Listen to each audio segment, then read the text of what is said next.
4 to 6 months అని చెప్తాం, కానీ ఇతను 4 monthsకి వెళ్ళిపోయాడు, 3 monthsకి వెళ్ళిపోయిన వాళ్ళు 5-6 monthsకి వెళ్ళి 10-11 months కూడా పడుతుంది కొంతమందికి. వాళ్ళని బట్టి ఉంటుంది.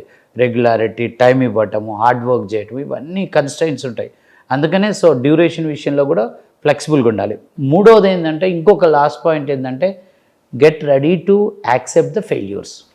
10 నుంచి 20 ఇంటర్వ్యూలు నేను ఫెయిల్ అవుతానని మెంటల్గా ప్రిపేర్ అయ్యే జాయిన్ అవ్వు. నీకు ఫస్ట్ సెకండ్ ఇంటర్వ్యూలో జాబ్ వస్తుంది.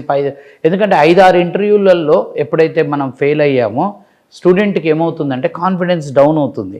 సో వీళ్ళని మెంటల్గా మేము ఇప్పుడు ఎలా ప్రిపేర్ చేస్తున్నామంటే, ఒక మొదటి 20 ఇంటర్వ్యూలు నేను ఫెయిల్ అవుతాను, 20 ఇంటర్వ్యూలో నేను ఫెయిల్ అవుతా, 21వ ఇంటర్వ్యూ నుంచి నాకు జాబ్ వచ్చే అవకాశాలు మెరుగుగా ఉంటాయి అని రెడీ ఉండండి. అంటే మెయిన్ ఏంటంటే, ఏదైనా పర్సనల్ లైఫ్ అయినా ప్రొఫెషనల్ లైఫ్ అయినా మనం మెంటల్గా ఫెయిల్యూర్స్ వస్తాయి, వాటిని మనం ఫేస్ చేయాలి అనే ఒక గుండె ధైర్యం, మానసిక ధైర్యాన్ని